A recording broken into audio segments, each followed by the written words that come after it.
என்னப்பா ரெடியா? ரெக்கார்ட் பண்ணிக்க.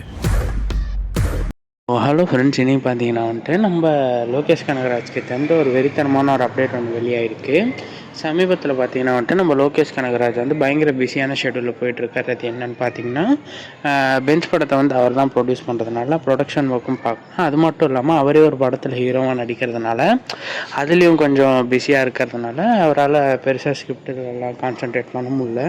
அண்ட் அது மட்டும் இல்லாமல் அவர் என்ன சொல்லியிருக்காருன்னு பார்த்தீங்கன்னா, ஆர்கேஎஃப் அந்த ப்ரொடக்ஷன்ஸுக்கு ஒரு படம் பண்ணி முடிச்சுட்டு அதுக்கடுத்து அவர் நெக்ஸ்ட்டு பண்ண போகிற படமே நம்ம அஜய் சாரோட ஒரு ஸ்கிரிப்ட் ஒன்று ரெடியாக இருக்குது அப்படின்னு சொல்லியிருந்தார் ஒரு ரீசெண்ட் வீடியோஸில். ஸோ அடுத்த ஸ்கிரிப்டை அதை தான் பண்ண போகிறதா தகவலும் வெளியாகிருக்கு. ஃபேன்ஸ் எல்லாருமே பயங்கர ஆர்வமாக இருக்காங்க. இப்போ என்னென்னு பார்த்தீங்கன்னா, நம்ம ஆதிக் ரவிச்சந்திரன் டைரக்ஷனில் நம்ம அஜித் சார் நடிக்கிறதுனால அவரால் 64 படத்தை எடுக்க முடியாது.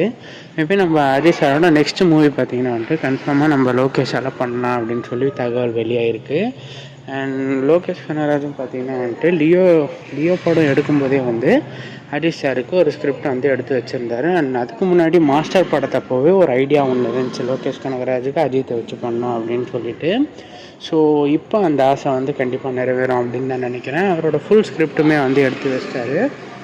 அண்ட் இந்த படத்தை பார்த்திங்கன்னா கண்டிப்பாக அஜித் சார் பண்ணுவார் அப்படின்னு நம்ம லோகேஷ் கனகராஜ் 100% கான்ஃபிடென்ஸில் இருக்கார். ஸோ லோகேஷ் கனகராஜோட இதுலேயும் அந்த 4 ஹீரோஸில் இன்னும் இவர் மட்டும்தான் படம் பண்ணலை. ஸோ ஒரு வேளை அஜித் சாருக்குமே பண்ணிட்டாருன்னா ஒரு இதுவும் முடிஞ்ச மாதிரி இருக்கும். ஸோ இதை பற்றி உங்கள் ஒப்பீனியன் என்ன அப்படின்றத மறக்காமல் கமெண்ட்ஸில் சொல்லிடுங்க. அண்ட் சினிமா சம்மந்தப்பட்ட நியூஸ்லாம் உடனே தெரிஞ்சுக்கணும்னு நினச்சிங்கன்னா நம்ம சேனலை சப்ஸ்கிரைப் பண்ணி வச்சுக்கோங்க. அண்ட் பக்கத்தில் இருக்கிற பெல் ஐக்கானை கிளிக் பண்ணி வச்சுக்கோங்க. நன்றி நண்பா.